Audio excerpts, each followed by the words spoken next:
रुको। चलो, अभी आवाज आ रही है? आ रही है ना? ठीक है, रुको एक मिनट। ठीक है, चलो let us start. Pabbajja ceremony start करते हैं। पबज्जा सेरेमनी जब बुद्धिस्ट मठ जो हुआ करते थे, वहाँ पे जब स्टूडेंट्स पढ़ने के लिए जाते थे, तब फिर ये सेरेमनी परफॉर्म की जाती थी।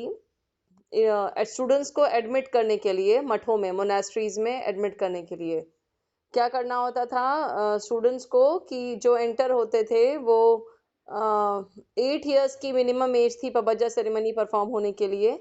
और 8 साल की में जब वो एंटर होते थे मठों में, तब फिर उनको सारे वर्ल्डली जितनी उनकी चीज़ें थी, रिलेशनशिप्स थी, वो सब रिनाउंस करना, छोड़ना होता था। और किसी भी कास्ट के लोग आ सकते थे मठों में पढ़ने के लिए। जब मठ में आ जाते थे पढ़ने के लिए, तब फिर वो किसी कास्ट को बिलोंग नहीं करते थे। अपने पुराने कपड़ों को छोड़कर नए तरीकों के कपड़े उनको दिए जाते थे, और नई तरह के मैनर्स और लिविंग्स के साथ वो मठों में रहते थे। पबज्जा सेरेमनी की जो एजुकेशन, ये जो अब पबज्जा सेरेमनी होती थी, इसके बाद एजुकेशन उनकी 12 साल तक चलती थी। 8 साल की एज में आते थे, 12 साल तक चलती थी। और जब वो 20 साल के हो जाते थे, यानी 12 साल की एजुकेशन वो ले चुके होते थे, उसके बाद उपसंपदा सेरेमनी परफॉर्म होती थी। और उपसंपदा सेरेमनी परफॉर्म करने का मतलब था कि स्टूडेंट जो था वो फुल फ्लेज्ड मेंबरशिप उसको मिल जाती थी मठ की। ठीक है। पवज्जा सेरेमनी के लिए जो भी इंडिविजुअल्स होते थे वो अपने हेड्स को शेव करके और येलो क्लोथ्स पहनकर आते थे, और भिक्षु के फॉर्म में रहते थे। ओ भैया, कोई और आया, हाँ। इसके अलावा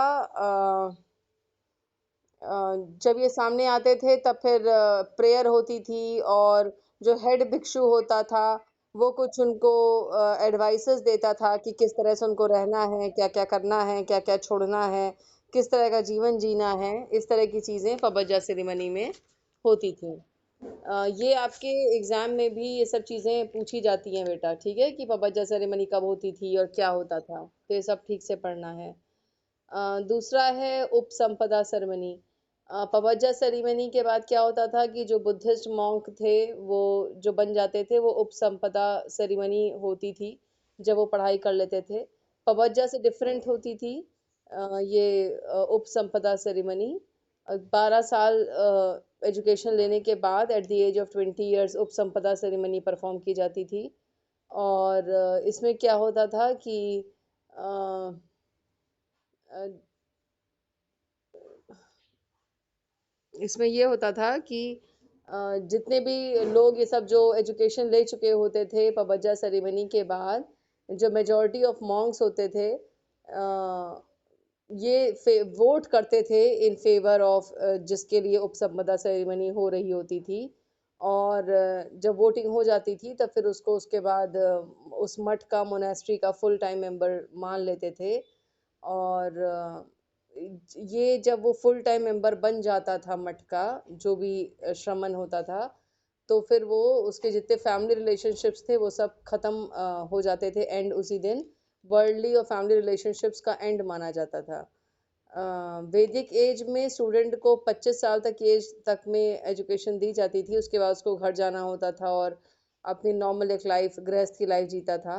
लेकिन बुद्धिस्ट सिस्टम में क्या होता था कि कभी भी वापस लोग नहीं जाते थे, अगर वो फुल फ्लेज मेंबरशिप उनको मिल जाती थी मठों की, तो जहाँ से आए होते थे उस जगह वापस नहीं जाते थे, और जीवन भर फिर वो मॉन्क बन के ही रहते थे। ठीक है। अब हम रिस्पॉन्सिबिलिटीज ऑफ टीचर देखेंगे थोड़ी सी।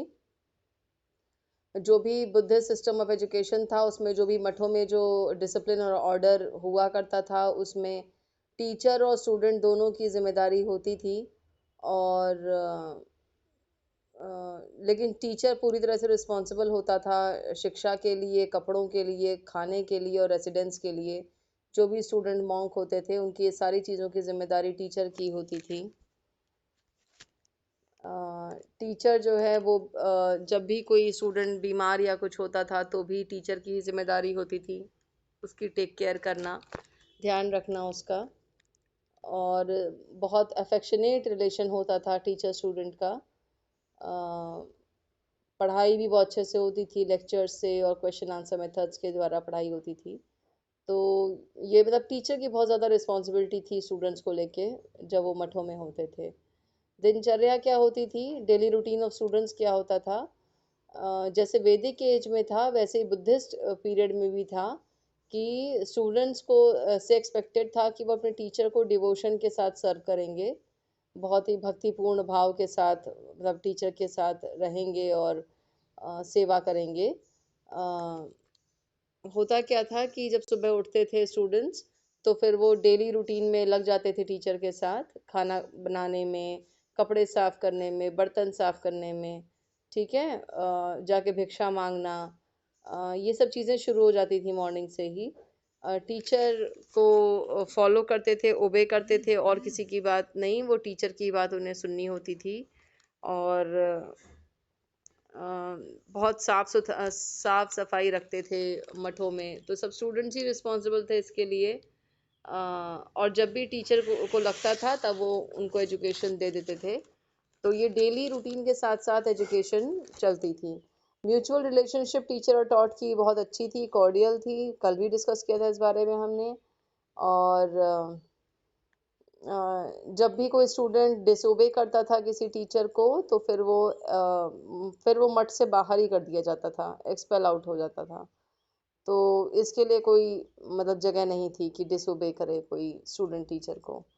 करिकुलम की बात करेंगे। करिकुलम स्पिरिचुअल इन नेचर था, और क्योंकि जो चीफ एम ऑफ एजुकेशन वो था सेल्वेशन या निर्वाण था, इसीलिए करिकुलम भी बहुत स्पिरिचुअल रखा गया था। रिलीजियस बुक्स पढ़ाई जाती थी उस समय में स्टडी में। और मतलब जो मॉन्क्स होते थे, जो भिक्षु होते थे, उनके लिए करिकुलम डिज़ाइंड था। इसके अलावा जैसे कल ने बताया था सब्जेक्ट्स में spinning, weaving, printing of clothes और tailoring, sketching, medicine, surgery, coinage, ये सारी चीज़ें भी थीं जिससे वो दैनिक कुछ अपना आगे जाके देख सकें, अपना जीवन यापन कर सकें। दो पार्ट में डिवाइडेड थी एजुकेशन, प्राइमरी और हायर में। प्राइमरी एजुकेशन में रीडिंग, राइटिंग और अरिथमेटिक सिखाई जाती थी, और हायर एजुकेशन में religion, philosophy, military science, medicine और बाकी डिफ़िकल्ट सब्जेक्ट्स पढ़ाए जाते थे।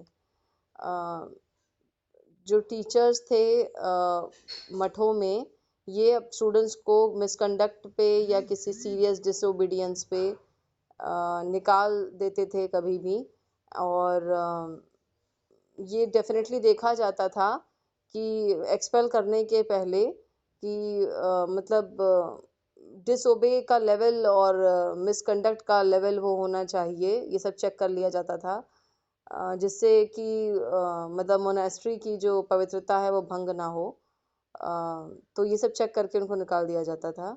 और जब कोई टीचर जो स्टूडेंट्स के टीचर होते थे उनकी डेथ हो जाती थी, या टीचर अपना रिलीजन चेंज कर लेते थे कभी, या फिर वो अपने मठों को छोड़ देते थे कहीं और जाने के लिए, तो फिर स्टूडेंट्स को भी मठों को छोड़ना पड़ता था। वहीं पे स्टूडेंट्स की एजुकेशन रुक जाती थी जैसे ही टीचर किसी भी वजह से मठों को छोड़ देता था। ठीक है, यहाँ तक क्लियर है आपको स्टूडेंट्स जितना पढ़ाया?